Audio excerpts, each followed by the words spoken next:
Hello, and welcome to Positively Ernest, where we explore the timeless wisdom of Dr. Ernest Holmes, founder of the Science of Mind.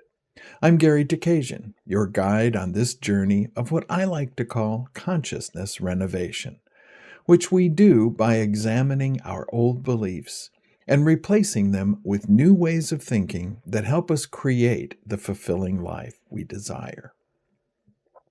Today's episode is titled What We Think About, We Bring About. And we start with this quote from Dr. Holmes.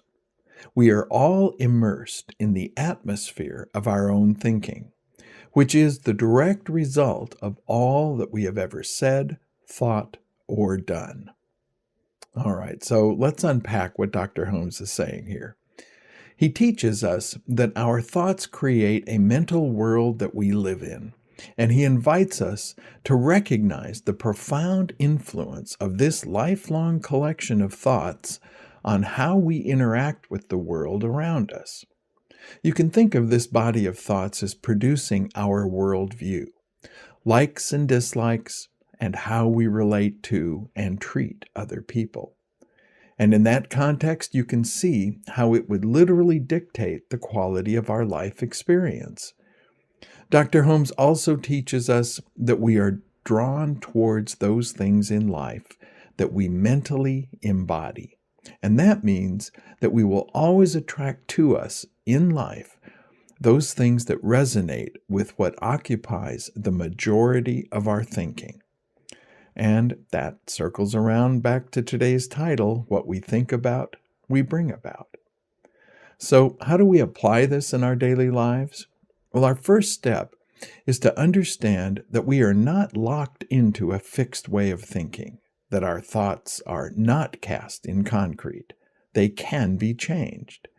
Now, we can't just unthink them any more than we can unsee something that we've already witnessed. But our thoughts can be changed by carefully examining the ones that don't serve us and replacing them with ones that do serve us. In fact, our quintessential Science of Mind motto, change your thinking, change your life, grew out of this very idea. It is essentially a process of self-reflection that can be one of the most powerful practices that we can employ to improve the quality of our life.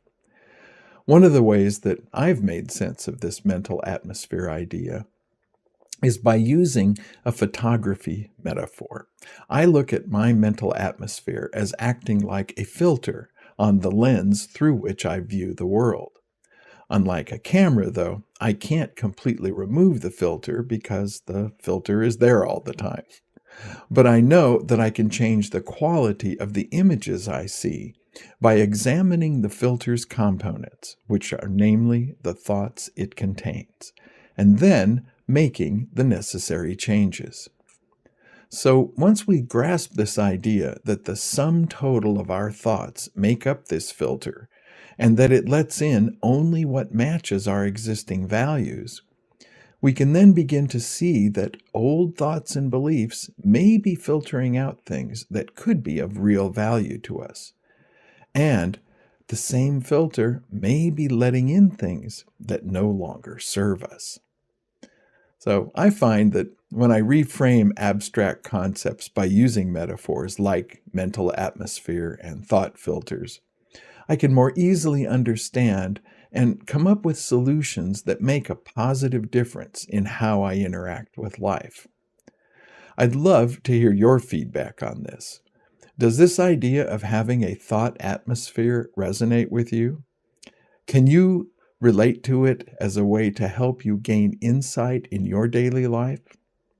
Feel free to share your experiences with us below. Your insights might inspire someone else on their journey of self-discovery. So as we wrap up this episode, let's remember that our collective thoughts make up a mental atmosphere that acts as a filter on everything that we think, say, or do in our daily lives.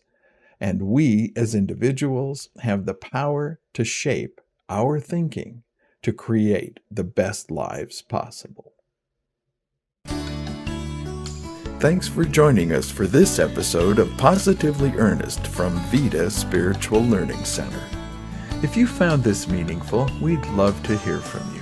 Please leave a comment, question, or suggestion below. For more information, you can visit our website at vidaslc.org, where you can also make a tax-deductible donation to support the programming we provide for free. Don't forget to like and subscribe so you can be notified of future programs. Thanks, and we'll see you next time as we are Positively Ernest.